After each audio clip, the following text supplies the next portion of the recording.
Ui, tụi bạn đập lì ở nè cái này.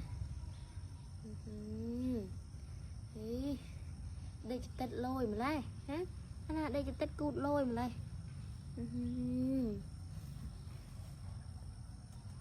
Rôm đi chạy tận đầu hai rôm đi chút mà liệt hả nè con mà cái nào là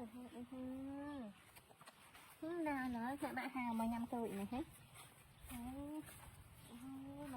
cuối ăn cuối tôi cho mẹ bảo rồi nhắn đó cái này này ở liền nè tôi